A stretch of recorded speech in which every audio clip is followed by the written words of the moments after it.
When the voice feels right and when it flows naturally, then maybe that's one to stick with.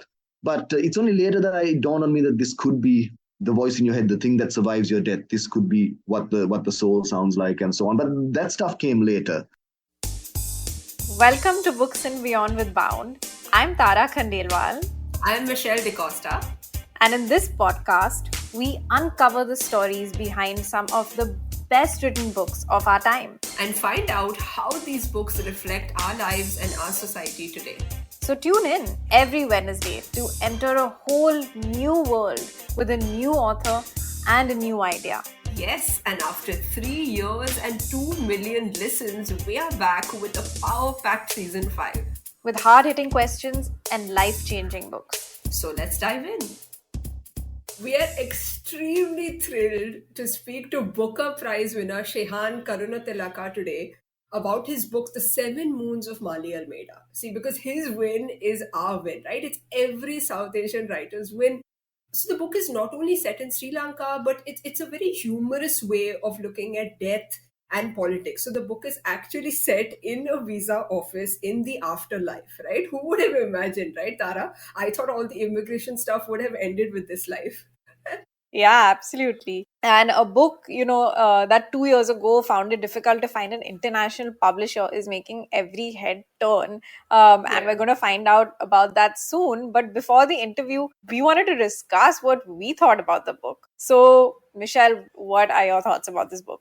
Ooh, I have so many thoughts running in my head right now, Tara. But on the top of my head, I would say two things. Okay, so two things really worked for me. One is, I'm a very big fan of second person narration. And the moment I came to know the book is in second person, I had to read it.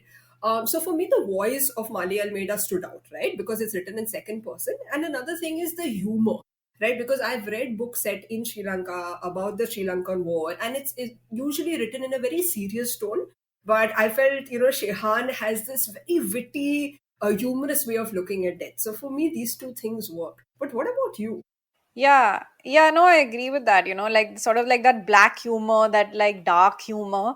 I really am a fan of that, and it's very difficult to do that right, because after all, we're talking about death, we're talking about a political strife, all of these things, right? And sort of to bring that alive in that sort of black humor way, that dry humor is very interesting. And what I read in the interview, and I want to ask him, is that the second person voice, actually, he conceived of it because it's sort of the voice that you use to talk to yourself. It's like, exactly like the inner monologue. Yeah, it's like, all have. It's like, oh, you should go to the gym today. Yeah.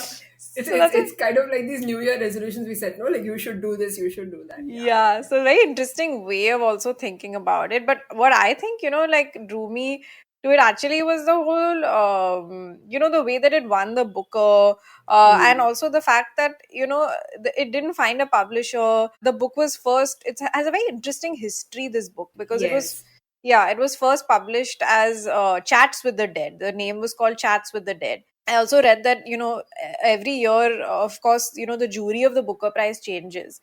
And, that obviously determines the tastes of the winners. And I found this a very refreshing take because I don't see a lot of speculative novels with speculative elements. I haven't seen, at least from my limited knowledge, a lot of novels with speculative elements doing so well and getting mainstream. So that for me was a very interesting part of it. Yeah, that's a very interesting observation, actually, Tara. You're right, because sometimes literary works kind of tend to not look at speculative work, and I think for me also that was something refreshing. The fact that ghosts, or the fact that afterlife could make it to the Booker, it was really fun. I mean, it was an entertaining way of looking at death, right? Like, I felt that was very refreshing. Actually, the fact that it was first published, Chats with the Dead, I like that better. So the first time I came across that title, I said, wow, like, it's so direct, right? Like, you know what you're in for. But when I read The Seven Moons of Maali Almeida, it was kind of like I would say, like a riddle to solve. But what about you? But that's why I liked it, and we're going to ask him about this, obviously. But it actually made me grab the book because it signifies that it's so much about this world building, and it's so like Mm. out of this world also. So that's what I really liked. And another thing that I really liked, if we talk about what we liked, is that in the visa office, right, like he's Mm. meeting sort of like all of these different characters, and there are some people that like he knows from his past life that he doesn't like. Yeah. He even mentions like people that sort of like some like aunties that he comes across. So there's a whole milieu of characters, and it's almost like Yeah. its own cosmos, right? And I found Yeah. that sort Yeah. of very interesting. And then he also comes across some very very problematic creatures in this visa office and afterlife situation. Yeah. So that those that characterization and that world I found was very interesting. And it the title actually gave it a little bit of sort of like this poetic kind of feel, especially the beautiful cover. So that's Hmm. why I liked Yeah. it. Awesome. Okay, yeah. So I think we have so much to ask him. Why don't we just get into the interview and ask him all these, Tara? Yeah, I can't believe that we got to speak about this. And Yeah. it also makes me wonder what all of you, our listeners, think of the book. Hmm. So if we'd love to know your thoughts. Which title did you like the best? And you can tag us at Bound India and share with us. But let's get into the afterlife now with Shehan. Yes. Thank you so much, Shehan, for being on Books and Beyond today. We absolutely loved your Booker winning book, The Seven Moons of Maali Almeida. The world that you carved was so interesting. Your book took almost 7 years to write, and the protagonist, Maali Almeida, wakes up in the afterlife, which is a visa office. And I found that so funny. You said that, even though the book took so long to write and it had many false starts, the one thing that remained is the protagonist. So we wanted to know, what were you doing when he came to you? Can you pinpoint how he took shape? He came to me as a minor character in another book. And that tends to happen a lot. And that's why you should never be afraid of a bad first draft, because there may be a minor character lurking in there. There was a book called Devil Dance, which I tried writing about 7 years ago. And yeah, it was a slasher horror about a bus of aid workers traveling around the tsunami coast. I couldn't make it work. It sounds better than it actually was. But there was a ghost on the bus. And the ghost was called Maali Almeida, who was the spirit of a dead war photographer. And in the end, there was not much salvageable from that draft. I couldn't quite make it work. But when I came back to it maybe a year later, this character just stood out for me. And I thought maybe we should try telling his story. And suddenly his story, the ghost wouldn't stop talking, but the ghost was speaking also to me in the second person. So that's a unique thing when those things happen. And it evolved from there. I mean, I hung a lot. He went through many iterations and many different character traits, but I think that's where it started. I was just interested in what a dead war photographer in '89 would have to say. And it turned out he had quite a lot to say. Yeah, and in fact, the most interesting bit of the novel was the second person narration itself. Like, I am really drawn to second person. I've been following works of Mohsin Hamid and other writers, but what I Mm. found really exciting was how experimental it was. How did you find the confidence to pull off second person in an entire novel? Yeah, so it's a tricky thing because I've written a short story in the second person, and that was quite a challenge. And yeah, the voice can get quite irritating, and it's difficult. But it was also a technical problem that I was trying to solve, because what does a disembodied voice? What does it sound like? What does a disembodied spirit look like? So that was my protagonist, and who doesn't have a body. And so how do I describe them? How do I create their character? And I was grappling with, and also with questions of what does the afterlife look like? Is it a place where all is revealed, or is it like messy, like a visa office? But I won't say a breakthrough, because it took many months to come across this, was that the voice in your head, I find, I don't know about other people's heads, but the voice in my head is in the second person mostly. It's almost like someone external, like a coach telling me, what I'm doing wrong, or kind of so that felt natural. But also, I think the main test is when I started writing in that voice, Maali had plenty to say. Whether it was Maali or not, that's debated in the novel. What does the voice in your head actually belong to you, or is it the past, or is it other influences? Um, what I did find out is that I had 50 pages in a couple of months, and they were mostly good pages. So I think that's the test. when the voice feels right and when it flows naturally, then maybe that's one to stick with. But it's only later that it dawned on me that this could be the voice in your head, the thing that survives your death. This could be what the soul sounds like and so on. But that stuff came later. Yeah, absolutely. And I never thought of the second person, you know, being like a voice in your head. And now that you bring it up, I think all of us speak to ourselves in the second person, which is so fascinating. Oh, really? I'm not alone. Okay, I thought. Yeah. Okay. Yeah, yeah, I do that too, you know. So in the book, Mali asks the staff in the afterlife about what the light is, you know. They're all supposed to be moving towards the light, and he gets a different Mm, answer each time. Some say heaven, some say rebirth, some say oblivion. So I wanted to know, what does the light mean to you? Well, yeah, that would be telling, I suppose, and I'm not sure I even have an answer for that. The light was a good concept because I saw it repeated in many different faiths and theories, even near-death experiences, which there have been scientific studies on. Every survivor reports this idea of the light and having a familiar figure guiding you towards the light. And you get it in Judeo-Christian tradition. I've seen it in Eastern mythologies as well. So it was a useful symbol to use. I didn't think it was my place to explain what it was because the fact about the afterlife is no one knows. That's even the philosophers, the religious folk, the scientists. No one knows. So I didn't want to presume that I was going to offer my theory of what the light is. The main thing is it appears that there is the light out there, wherever. So I think that's something we can take comfort in, and it appears to be a very comforting thing. Though if you read or watched Cloud Atlas, you may recall the fourth story where the light proves to be something much more sinister than what people presume. So yeah, sorry, I'm evading the answer, perhaps because I don't really have one. Yeah. No, and I think, because the definition is so big, right? Because there are so many possibilities, I feel that's what made the book imaginative, right? Because it is a whodunit, it's a mystery, it's entertaining, right? And what I found the most interesting was that you don't often find ghosts in mainstream literary fiction, right? But I think your book has proved that any speculative element can gain mainstream acceptance if written well. Your book had a very tough competition at the Booker this time. So what, according to you, made it stand out, Shehan? Was it the ghost? Was it is it because it's about the Sri Lankan war, the deaths, or what do you think? I would say makes it stand apart from other books.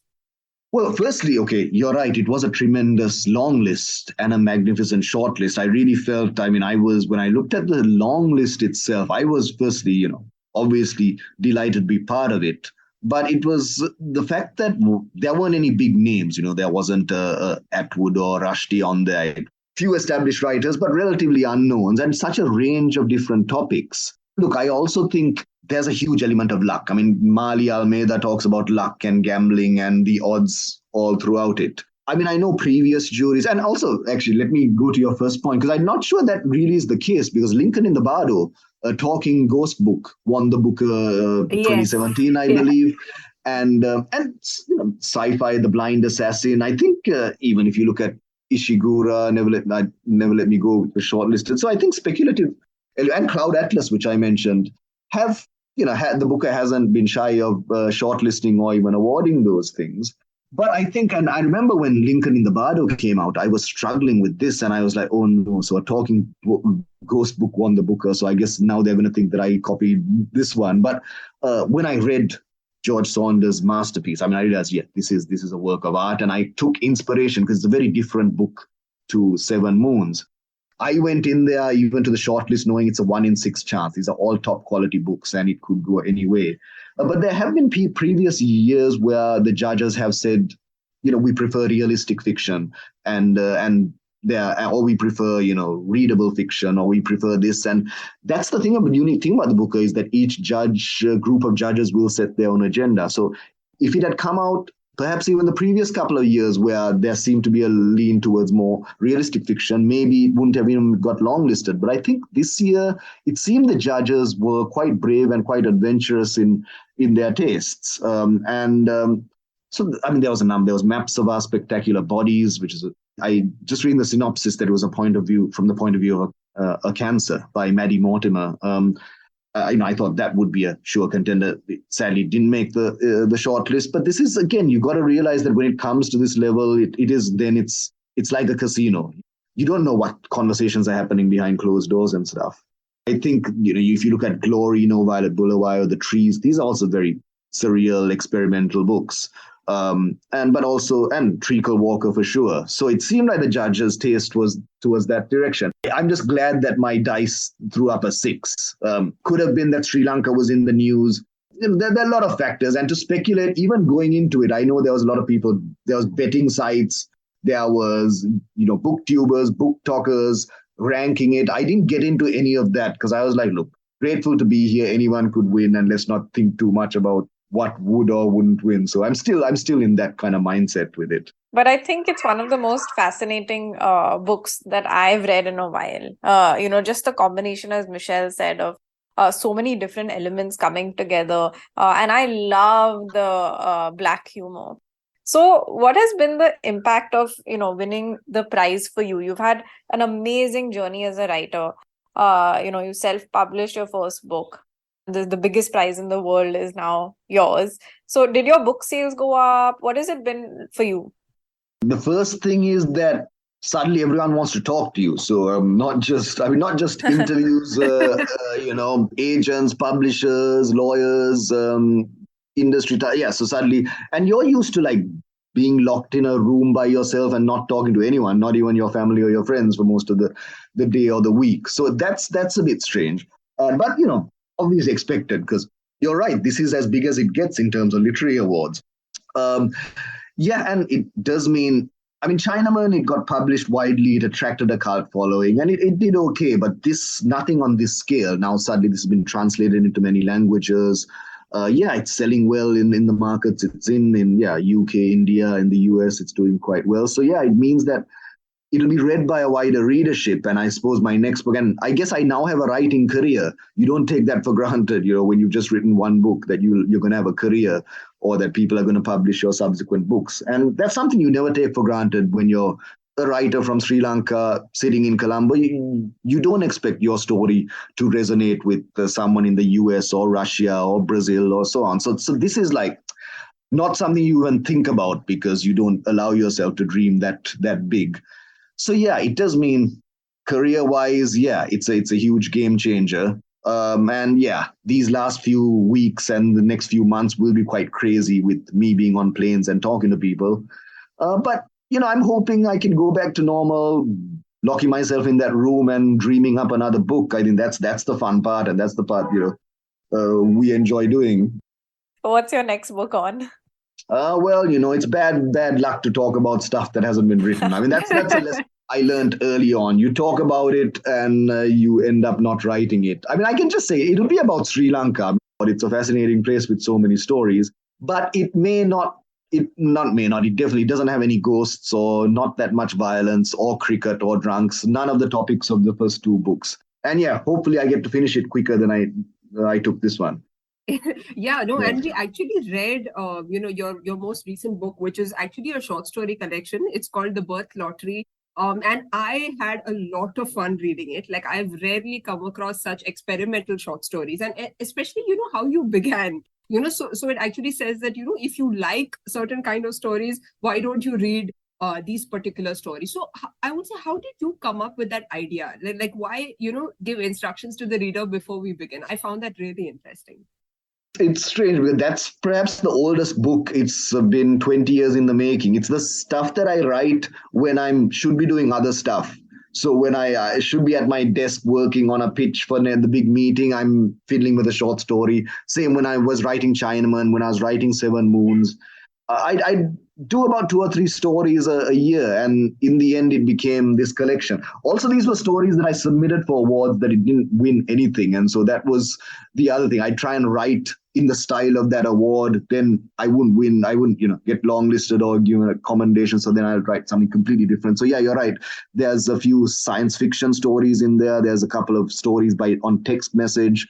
I think some online posts form a story. And during the pandemic that I finished Seven Moons, it was quite a kind time for writers, if I could say that we're locked in a house full of our unread books and our unfinished stories. So I know a lot of writers who got busy during those 2 years. And yeah, I was no exception. So finished Seven Moons and I got this collection together. And I just realized, yeah, how do I make this into a collection? Because I mean, apart from all being about Sri Lanka and all being by me, there was no real connection. There were variety of moods and styles. So this was just me categorizing it. Also, I'm a fan. I mean, I read Stephen King and Neil Gaiman, and their short story collections, they have a little preface and they do a little analysis of their stories sometimes at the end. And that's sometimes as interesting as the story. So this was my take on that.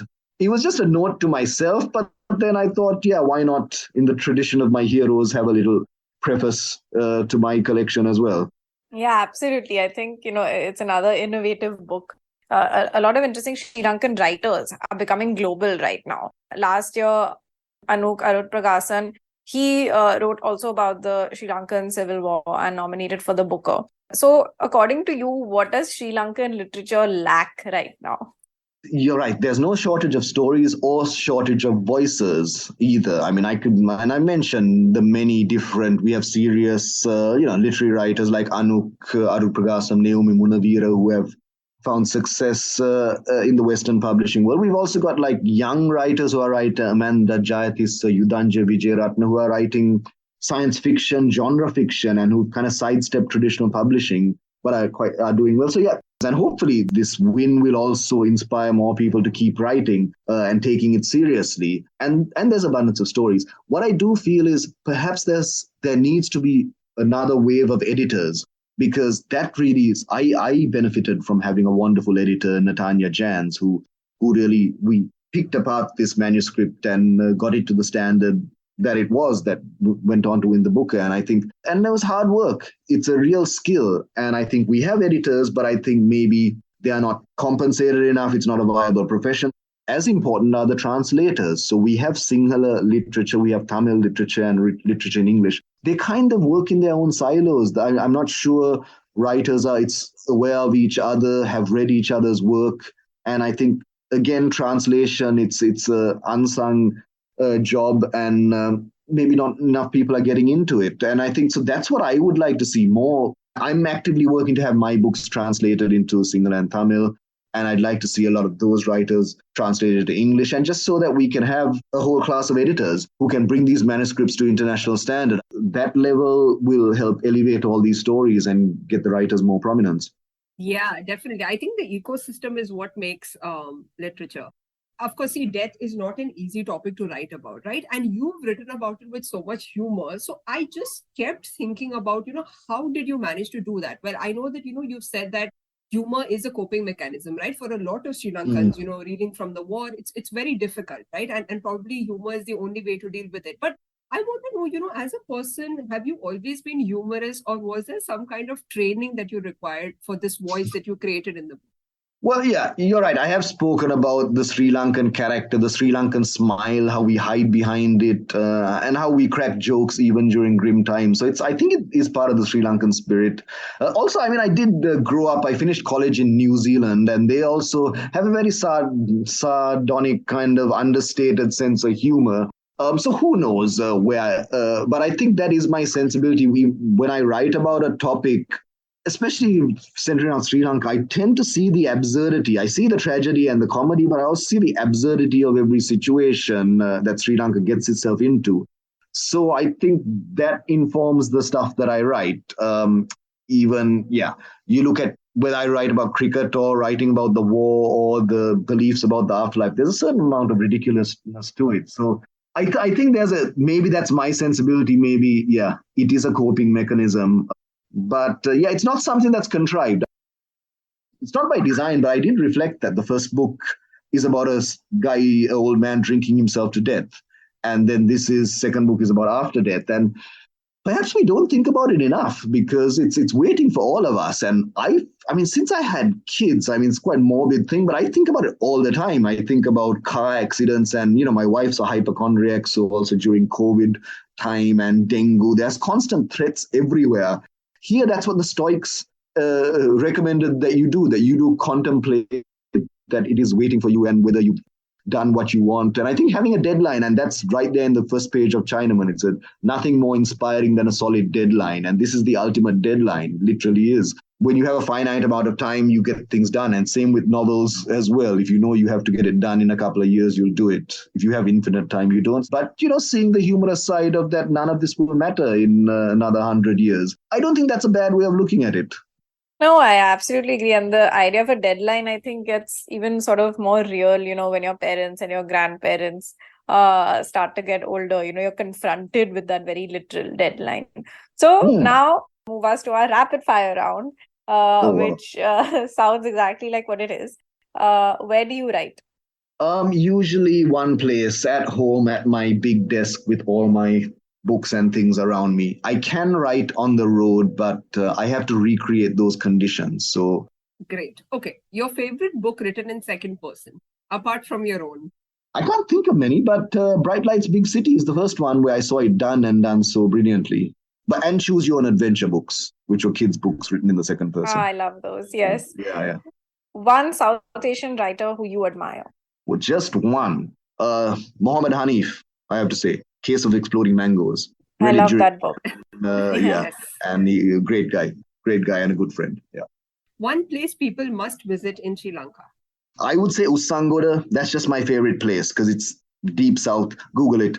Deep south, but it looks like Mars. The soil is red and it's peaceful and no one knows about it. Now everyone does. Yeah, Usangoda. Yeah. One character from your books you wish you met in real life? Kugaraja, the terrorist match fixer guy, though, no, I don't know. Might be dangerous. I'll say WG. WG, I'd love to have Arak with WG and watch cricket, which I kind of did for 3 years. But yeah. One word to describe your family? Messy. Yeah, messy. Thank you so much. This was such a highlight. It's amazing speaking to you, and congratulations once again on this fantastic win. Thank you very much. Thank you. Yes. Thanks for having me. Thanks, Tara and Michelle. It was a pleasure. So here we are. We're at the end of yet another journey into the many worlds of books and beyond with Bound. I'm Tara Khandelwal. I'm Michelle DeCosta, and this podcast is created by Bound, a company that helps you grow through stories. Find us at Bound India on all social media platforms. So tune in every Wednesday if you live, eat and breathe books, and join us as we discover more revolutionary books and peek into the lives and minds of some truly brilliant authors from India and South Asia. And don't forget to keep your love for stories alive for books and beyond.